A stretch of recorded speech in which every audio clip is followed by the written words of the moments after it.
ताईला खूप दिवसापासून मिसळ खायची होती, तर इथं त्या मिसळ बनवत होत्या किचनमध्ये. मिसळ बनवून झाली त्याच्यानंतर आम्ही सर्वजण बसलो मिसळ खायला. गनिष्का पण बसलेली मिसळ खायला. ती पहिल्यांदा खाणार आहे मिसळ. मिसळ खायची सोडून इथं लिंबू चाटत बसली आहे आणि तिने ते लिंबूमधली बी खाल्ली आणि तिला लागली कडू आणि मला बोलते काढून दे म्हणून.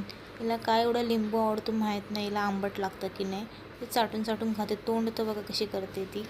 आज होतं ओटिंगचा दिवस. आम्ही आलो ओटिंग करून. हे बघा कशी मस्ती चालू यांची, मागे मान हलवत आहेत. आणि गनिष्काला खूप दिवसापासून टेंट हाऊस जॉईन करून पाहिजे होतं, तर ती मला रोज बोलायची आई मला टेंट हाऊस जॉईन करून दे. तर मी तिला बोलली होती की जेव्हा बाबा घरी असतील तेव्हा मी बाबांना सांगेल की गनिष्कासाठी टेंट हाऊस जॉईन करून द्यायला. त्यांना मग आज सुट्टी होती, मग ते गनिष्कासाठी टेंट हाऊस जॉईन करत होते आणि गनिष्का त्यांना हेल्प करते. बघा कुठं काय लावते. आणि फायनली टेंट हाऊस जॉईंट झालेला आहे आणि त्याच्यामुळे जाऊन गनिष्का मस्त एन्जॉय करत होते आतमध्ये बसून. Oh my God! My house is ready. Ganishka, do you know who have got for you? Yes. What? कुणी घेतलं तुला हे खावा हाऊस कुणी आणलं तुझ्यासाठी? कुणी आणलं हाऊस? मला नाही माहिती, कोणी आणलं तुझ्यासाठी माहित नाही. पहिले आम्ही दोघीजणी खाली उतरायचो तेव्हा गनिष्का ह्या मंदिरामध्ये रोज जायची आणि आत्ता 2-3 महिने झाले गनिष्का ह्या मंदिरामध्ये गेलीच नाही आहे. नाही तर पहिले मला जबरदस्ती, मी जरी तिला बोलली गनिष्का नको आज उशीर झाला आहे घरी जाऊया, तर मला जबरदस्ती ती ह्या मंदिरामध्ये घेऊन जायची. साईबाबाचं मंदिर आहे आणि मग ती आज मला बोलली की आई मला ह्या मंदिरात जायचं आहे आज.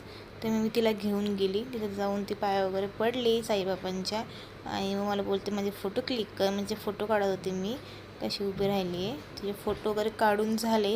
त्याच्यानंतर तिथं खूप मुलं असतात खेळायला आणि गनिष्का दुसरं पण इथे एक मंदिर होतं हनुमानाचं, तिथे जाऊन पाया पडली न सांगता. त्याच्यानंतर मग तिथे काही मुलं होती खेळायला, त्यातला एक छोटासा मुलगा होता, त्यासोबत गनिष्काची लगेच फ्रेंडशिप पण झाली. ते दोघंजणं खेळायला लागलीत.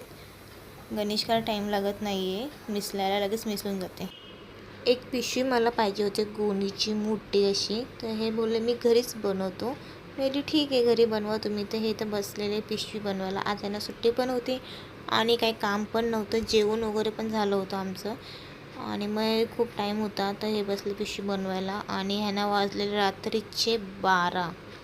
मी बसलेले काहीतरी 9-9:30ला पिशवी बनवायला. रात्रीचे वाजलेले 12 आणि जी सुईने ओवतायत त्या सुया 2-3 हातामध्ये पण घुसल्यात त्यांच्या.